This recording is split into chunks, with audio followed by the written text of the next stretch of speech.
পরন্ত বিকেলে 1 কাপ গরম চা, একটু বিস্কিট, আর কি লাগে। আমার অনেক পছন্দ একটু কারোর সাথে চা খেতে। আমি আসলে একা একা চা খেতে পারি না। আমার সবসময় কাউকে না কাউকে লাগে, একটা চা খাওয়ার পার্টনার, যে আমার সাথে অনেক গল্প করবে আর দুজন মিলে চা খাবো। তো আমি আর আমার হাজব্যান্ড তাই করি। আমরা দুজন মিলে গল্প করতে করতে মাঝে মধ্যে চা খাই। আর এখন তো সব ঈদের বাংলা নাটক রিলিজ হয়েছে, তো সব একটু একটু করে দেখা হচ্ছে বেস্টগুলো। চা খেতে খেতে নাটক দেখতে ভালোই লাগে। তোমাদের সাথে অনেক দিন গল্প হয় না, এখন থেকে আমি আবার একটু গোছানোর চেষ্টা করছি নিজেকে, আবার নতুন নতুন ভ্লগ নিয়ে হাজির হব। আমাদের যেহেতু উইন্টার, তো দিন এখন অনেক ছোট হয়ে এসেছে, তেমন একটা বাইরে যাওয়া হয় না, প্লাস আমি ফুল টাইম জব করছি। এর মধ্যেও সময় করে নিয়ে বাইরে যাওয়াটাই আসলে ক্রেডিট। তো যে 2 দিন ছুটি থাকে আমরা চেষ্টা করি কোথাও না কোথাও ঘুরতে চলে যেতে। আজকে গিয়েছিলাম সিডনি সবচেয়ে আইকনিক অ্যান্ড খুব সুন্দর একটা জায়গা, যেটা হচ্ছে ইউনিভার্সিটি অফ সিডনি ঘুরতে।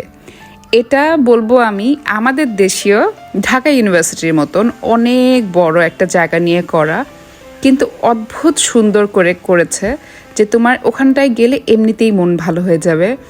এত সুন্দর এখনও আছে, কত আগের হবে ইউনিভার্সিটিটা বলার মতন না। আমরা পুরোটা হেঁটে হেঁটে দেখেছি। ইনফ্যাক্ট এই ফার্স্ট টাইম আমি ক্লাসরুমেও ঢুকে দেখেছি যে ওদের অ্যাকচুয়ালি ক্লাসরুমগুলো কেমন হয়। আমার একদমই 3 ইডিয়টস একটা ফিলিং চলে এসেছিল, তোমাদের সাথে সেটা আমি এখনই শেয়ার করব। এরকম বেসিক্যালি সিডনির ক্লাসরুমগুলো হয়ে থাকে। তো আমি এখানে ঢুকে ভিডিও করার আগেই একটা ক্লাস হয়েছিল এখানে। তো দেখো একদম কেমন সিটগুলো, চেয়ার, মানে এখানে তো আসলে ওরকম চেয়ার নেই, বড় বড় বেঞ্চ দেয়া, ঠিক আগেরই আমি একটা ফিলিং পেয়েছি, ওরকম ভিনটেজ, ভালো লাগলো দেখে। আর পুরো জায়গাটায় না কেমন যেন আবার গাছও লাগিয়েছে, এত ক্লিন, এত নিট, খুবই সুন্দর। স্টুডেন্টরা না মাল্টিকালচারাল এখানে আছে, শুধু যে তুমি অস্ট্রেলিয়ান দেখবে তা না, আমি অনেক চাইনিজ স্টুডেন্ট দেখেছি। আসলে এখানে প্রচুর টিউশন ফিস দিয়ে পড়তে হয়, যে কারণে সবাই আসলে অ্যাফোর্ড করতে পারে না। তো যারা ইন্টারন্যাশনাল স্টুডেন্ট, ওইরকম টাকা পয়সা নিয়েই তোমার পড়তে আসতে হবে। তো ম্যাক্সিমাম ইন্টারন্যাশনাল স্টুডেন্টরাই অন্যান্য ইউনিভার্সিটিগুলোতে পড়ে, বাট ইউনিভার্সিটিতে আসলে সবাই পড়তে পারে না। ঘুরে অনেক ভালো লেগেছে। এসে আমি যেটা করি এখন, একটু ছুটির দিনে বেশি করে রান্না করে রাখার চেষ্টা করি, যেন মোটামুটি উইকটা চলতে পারি আমরা। আমার বেবিটা কখনোই বাসি খেতে পারে না, আমাদের জন্যই একটু অ্যাডভান্স রান্না করে রাখি, ওর জন্য দিনেরটা দিনেই আমি করি। তো আজকে আমি যেটা করেছি, বিফ রান্না করেছি মোটামুটি একটু বেশি পরিমাণে, যেটা আমি ফ্রিজ করে রেখে দিব। তারপর একটু চিকেন করেছি, আর সাথে একটা মিক্সড ভেজিটেবল করেছি, যেটা আমি একটু ডাল দিয়ে করেছিলাম। এটা অনেক মজা হয়েছে। তোমাদের যদি রেসিপি লাগে আমাকে বলো, আমি ইনশাল্লাহ করে দেখানোর চেষ্টা করব। এই সবজিটা অনেক অনেক মজা, এটা আমি বাগার দিয়ে করি। এটা যেমন খেতে ভালো লাগে ভাত দিয়ে, ওইরকম ভালো লাগে পরোটা দিয়ে, মানে সব কিছু দিয়েই মোটামুটি যায়। তো আজকের দিনটা আমি এভাবে করেই রেখেছি, সো দ্যাট আমি একদম অনেক কিছু রান্না বান্না করে তারপর সব রেখে দিব, পুরো উইকটা যেন মোটামুটি আমরা চলতে পারি। আমি আবার মাঝখানে ফ্রেশ মাছ নিয়ে এসে আবার ফ্রেশ মাছটাও রান্না করি।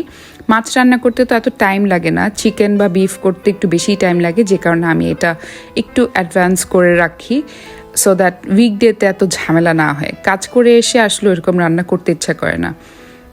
মাছটা ইজি লাগে, যে কারণে এত কষ্ট হয় না, বাট বাকিগুলো এভাবে করলেই আমার জন্য সুবিধা হয়। এই দেখো আমি এই ভেজিটেবলটা খুবই মজা করে রান্না করেছিলাম, একটু ঘি দিয়েছি, লাস্টে বাগার দিয়েছি। এটা আমার সবচেয়ে পছন্দের ছিল। আমি আসলে ভেজিটেবল লাভার, সবজি লাবড়া এরকম জিনিস আমার অনেক ভালো লাগে। তো এই দেখো আমার বক্স রেডি, সব কিছু মোটামুটি গুছিয়ে ফেলার অলমোস্ট টাইম হয়ে গিয়েছে। সব পুরোটা আমি ঠান্ডা করে তারপর এরকম ছোট ছোট বক্সে করে করে ডিপ ফ্রিজে রেখে দিই। এরপরে ধরো যেদিন রান্না বান্না নেই, মনে হচ্ছে কিছু একটা মানে খাবো কি, ওই দিন আমি নামিয়ে রেখে যাই সকালে, এসে জাস্ট গরম করে ভালো করে আমরা পরোটা রুটি বা ধরো ভাত দিয়ে একটু ডাল করে খেয়ে ফেলি, এরকমই। তো আমি এরকম সব গুছিয়ে নিয়ে ফ্রিজে রেখে দিব। এগুলো একদম ঠান্ডা হয়ে গিয়েছে, ডিপ ফ্রিজে যাওয়ার জন্য একদম রেডি। তো এভাবে করলে যেটা হয়, সময়টাও সেভ হয়, প্লাস কাজ করে এসে আবার রান্নার ঝামেলাটাও থাকে না। এটাই আমার কাছে একটু একটু শর্টকাট লাগছে। যদি সামনে রেগুলার করতে পারি ইনশাল্লাহ করব, বাট এখনের জন্য এটাই ঠিক আছে। আর আজকের খাওয়ার জন্য করেছিলাম ওই বিফটা দিয়েই একটু নরম নরম একটা মিক্সড সবজির খিচুড়ি। আমার এরকম মাংস সহ মিলিয়ে রান্না করলে খিচুড়িটা অনেক মজা লাগে। এটা না আর তেমন কিছুই লাগে না, আচার দিয়ে একটু সালাদ দিয়ে তুমি খেয়ে ফেলতে পারবে, এটা খুবই মজা। আর সাথে একটু বেগুনিও করেছিলাম। তো বেগুনি আর খিচুড়ি অলওয়েজই বেস্ট কম্বিনেশন। এইবার তোমাদের সাথে শেয়ার করব রাতে আজকে আমরা কোথায় ঘুরতে গিয়েছিলাম। রাতে আমরা গিয়েছিলাম লিভারপুল নাইট মার্কেটে ঘুরতে। ওখানে এত সুন্দর ডেকোরেশন করেছে এই নাইট মার্কেটের জন্য। ডেকোরেশনটা আমার সবচেয়ে ভালো লেগেছে, কিন্তু যে টাইমে গিয়েছিলাম আসলে অলমোস্ট সব কিছু শেষ পর্যায়ে, মানে বন্ধ হয়ে যাবে। আমাদের জাস্ট ইচ্ছা করলে একটু যাই ঘুরে আসি। বেস্ট পার্ট হচ্ছে মানুষজন একদমই কম ছিল, সব যেহেতু বন্ধের পর্যায়ে। তাও যতটুকু দেখতে পেরেছে আলহামদুলিল্লাহ ভালোই লেগেছে। যে বাচ্চাদের আনন্দ, অনেক হই হুল্লোড়, আর তারপরে চারিদিকে অনেক কালার্স, খুব ভালো লাগছিল দেখতে। তো একদিকে গরম গরম কাবাব ভাজা হচ্ছে, আরেকদিকে ক্যামেল বার্গার, যেটা হচ্ছে আরবিদের অনেক পছন্দের। ক্যামেল বার্গারটা আমাদের এখানে খুবই খুবই পপুলার। তো দেখতে অ্যাকচুয়ালি ভালো লাগে, আর অনেক কালার্স একসাথে দেখতে তো অনেক ভালো লাগে। এগুলো দেখছি মানুষ অনেক কিনছে। তো কিছুটা ব্রেসলেটের মতন, আবার তসবি আছে, সব মিলিয়ে ভালোই লাগছিল পুরোটা হেঁটে হেঁটে দেখতে। আর একটু পরপরই তোমরা অনেক জুস বার দেখতে পারবে বা জুসের স্টলগুলো। আমরা অনেস্টলি দেখতে গিয়েছিলাম, তেমন অনেক কিছু ট্রাই করা হয়নি। আমরা এগুলো সবই খেয়েছি এর আগে, আর আমরা এতটা হাংরি ছিলাম না, জাস্ট একটু ঘুরবো দেখবো এই জন্যই গিয়েছি।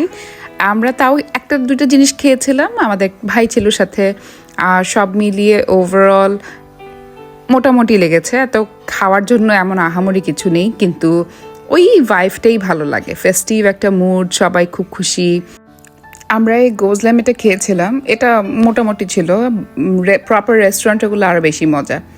কি না ছিল, অনেক ধরনের খাবার ছিল, পায়েলা থেকে শুরু করে অনেক ধরনের মেক্সিকান ফুড ছিল, ক্রেপস ছিল, ডিফারেন্ট ফুড নিয়ে এসেছে। ঠিক যেমনটা হয়ে থাকে নাইট মার্কেটগুলো বা রামাদা নাইট মার্কেটগুলো, ওরকমই। আরেকটা জিনিস হচ্ছে, বিদেশের মাটিতে তুমি যখনই কিছু না কিছু একটা আয়োজন হচ্ছে কোথাও, যদি ফ্রি থাকো গেলে দেখবে এমনিই ভালো লাগে। এখানে তো আসলে অনেক মানুষ নেই, তো আশেপাশে অনেক মানুষ দেখলেও ভালো লাগে। তো আমরা এরকম কিছু না কিছু কারণে কোথাও না কোথাও চলে যাই, ঘুরে আসি। একটু ঘুরলেও ভালো লাগে, মন ভালো হয়ে যায়।